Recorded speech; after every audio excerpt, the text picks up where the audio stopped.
అందరికీ నమస్తే అండి. పశ్చిమ బెంగాల్ అసెంబ్లీ ఎన్నికలు మమతా బెనర్జీ గారికి లైఫ్ అండ్ డెత్ ఇష్యూ. ఖచ్చితంగా గెలిచి తీరాలి. ఈ ఎన్నికల్లో ఓడిపోతే టీఎంసీ అనే పార్టీ బతకడం కూడా కష్టమే. మళ్ళీ ఒకసారి బీజేపీ చేతుల్లోకి ఒక రాష్ట్ర అధికారం వెళ్ళింది అంటే వాళ్ళు మళ్ళీ రిపీటెడ్గా అధికారంలోకి వచ్చే ఫార్ములా వాళ్ళు ప్రయోగిస్తారు. వాళ్ళ దగ్గర ఉన్న మంత్రదండాలన్నీ ఇంకా అక్కడికి దించుతారనమాట. సో అక్కడ ఉన్న పార్టీలను కిల్ చేసేస్తారు నామరూపాలు లేకుండా. చాలా జాగ్రత్తగా విచ్ఛిన్నం చేస్తారు. సో అందుకని ఖచ్చితంగా గెలిచి తీరాల్సిన అవసరం మమతా బెనర్జీది. అట్ ద సేమ్ టైం బీజేపీకి కూడా ఒక పెద్ద పరీక్ష. దేశంలో అన్ని రాష్ట్రాల్లో కూడా గెలుస్తున్నారు ఎక్సెప్ట్ తమిళనాడు, ఈ పశ్చిమ బెంగాల్, కేరళ లాంటి రాష్ట్రాల్లో తప్ప, తెలంగాణలో కూడా. సరే, ఈ రాష్ట్రాల్లో ఈ తమిళనాడులో అంటే గెలవడం కష్టం కాబట్టి వేరే పార్టీలతో పొత్తులు పెట్టుకున్నారు. ఎన్డీఏ కూటమి ద్వారా అన్నాడీఎంకేతో వెళ్తున్నారు. కేరళలో ఇంపాసిబుల్. తెలంగాణలో కూడా గెలవలేరు కాబట్టి అక్కడ ఉన్న బీఆర్ఎస్తో పొత్తు పెట్టుకునే అవకాశం ఉంది. ఆంధ్రప్రదేశ్లో ఆల్రెడీ స్థానిక పార్టీలతో పొత్తులు ఉన్నారు. పశ్చిమ బెంగాల్కి వచ్చేసరికి మాత్రం యాక్చువల్లీ అక్కడ రాజకీయం చాలా భిన్నంగా ఉంటుంది. మొదటి నుంచి కూడా అక్కడ కాంగ్రెస్కి, సిపిఎంకి, అంటే కాంగ్రెస్కి వామపక్షాలకి ఫైట్ ఉండేది దశాబ్దాల తరబడి. ఆ తర్వాత ఫైట్ కాస్త వామపక్షాలకి అండ్ తృణమూల్ కాంగ్రెస్కి మధ్యలో మారింది. ఆ తర్వాత తృణమూల్ కాంగ్రెస్కి తర్వాత తృణమూల్ కాంగ్రెస్కి బీజేపీకి ఇప్పుడు ప్రధానమైన పరీక్ష. సో గత ఎన్నికల్లో బీజేపీ ప్రధాన ప్రతిపక్షంగా వెళ్ళింది. అంతకుముందు 2015లో జరిగిన ఎన్నికల్లో బీజేపీకి 3 సీట్లే వచ్చాయి పశ్చిమ బెంగాల్లో. కానీ 2020లో జరిగిన ఎన్నికల్లో మాత్రం 2021లో జరిగిన ఎన్నికల్లో మాత్రం బీజేపీకి 77-78 అసెంబ్లీ స్థానాలు వచ్చాయి. సో చూడండి, 5 ఏళ్లలో బీజేపీకి 75 స్థానాలు పెరిగాయి సుమారుగా. ఓట్ బ్యాంక్ భారీగా పెరిగింది, మంచి నాయకత్వం వచ్చింది. సో ఇప్పుడు ఖచ్చితంగా అధికారంలోకి రావాలన్నది వాళ్ళ ఆలోచన.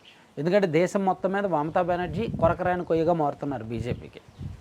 సో అందుకు బీజేపీ దగ్గర కొన్ని అస్త్రాలు ఉన్నాయి, కొన్ని అస్త్రశస్త్రాలు ఉన్నాయి. ఈసారి ఖచ్చితంగా గెలవడానికి వాళ్ళ వ్యవస్థలను వాడుతున్నారు. అన్ని రకాల ప్రయత్నాలు చేస్తున్నారు. సిబిఐ రంగంలో ఉంది ఆల్రెడీ మమతా బెనర్జీ మీద అండ్ ఆ పార్టీ కీలక నాయకుల మీద ఒక 2-3 ఈ నారదా చిట్స్ అని ఒక అండ్ రోజ్ వ్యాలీ చిట్స్ అని ఒకటి, ఇలా కొన్ని చిట్ ఫండ్ స్కామ్స్ ఉన్నాయన్నమాట. దాదాపుగా 30,000 కోట్లు. అవి అవసరానికి బయటికి తీస్తున్నారు, మళ్ళీ లోపల బీరువాలో దాస్తున్నారు, మళ్ళీ ఎప్పుడో నోటీసులు ఇస్తున్నారు, మళ్ళీ బయటికి తీస్తున్నారు, మళ్ళీ దాస్తున్నారు. అలాగే ఇంకొన్ని వ్యవహారాలు ఉన్నాయన్నమాట. సో ఇవన్నీ ఇలా ఉంటే వైబ్ అయితే బీజేపీ వైపే ఉంది. పశ్చిమ బెంగాల్లో బీజేపీయే గెలిచే అవకాశం ఉంది అని వైబ్ కనిపిస్తోంది. అక్కడ అమిత్ షా టీం కూడా రంగంలోకి దిగింది. వాళ్ళు చాలా తీవ్రంగా ప్రయత్నాలు చేస్తున్నారు, రకరకాల స్ట్రాటజీలు గేమ్ ప్లే చేస్తున్నారు. ఆర్ఎస్ఎస్ కూడా రంగంలోకి దిగింది. అండ్ అక్కడ మమతా బెనర్జీ వరుసగా 3 సార్లు అధికారంలో ఉండటంతో వ్యవస్థీకృత వ్యతిరేకత కొంత ఉంది. గ్రౌండ్ లెవెల్లో అవినీతి పెరిగిపోయింది. చీకటి సామ్రాజ్యం అక్కడ ఎక్కువ. దేశం మొత్తం మీద పశ్చిమ బెంగాల్లో ఉండే చీకటి సామ్రాజ్యం ఇంకెక్కడా ఉండదన్నమాట. సో అది బయట ప్రపంచానికి తెలియని ఘటనలు అక్కడ ఎన్నో జరుగుతుంటాయి. చూడండి, 1.5 ఏళ్ల కిందట ఆర్జేఆర్ మెడికల్ కాలేజీలో ఏం జరిగిందో ఇప్పటికీ తెలియదు.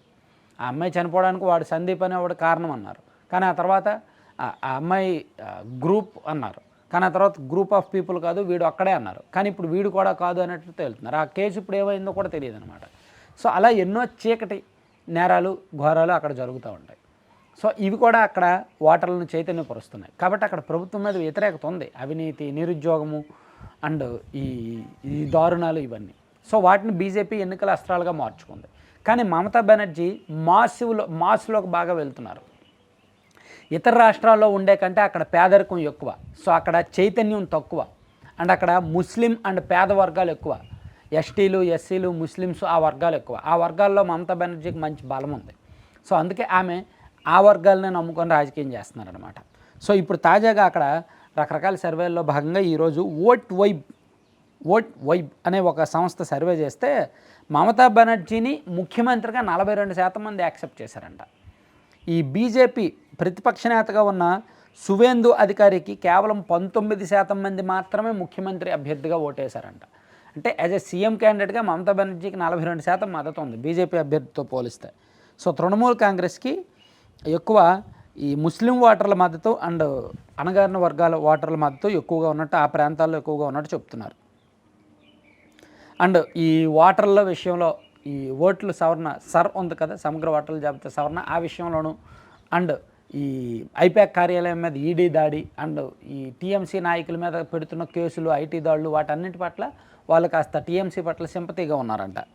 అలాగే ప్రభుత్వ పనితీరు మీద మాత్రం మిశ్రమ స్పందన వచ్చింది. 34% మంది ప్రభుత్వ పరిపాలన బ్రహ్మాండంగా ఉంది, బాగుంది అని చెప్తే 18% మంది చాలా దారుణంగా ఉంది, వరస్ట్గా ఉంది అని చెప్పారంట.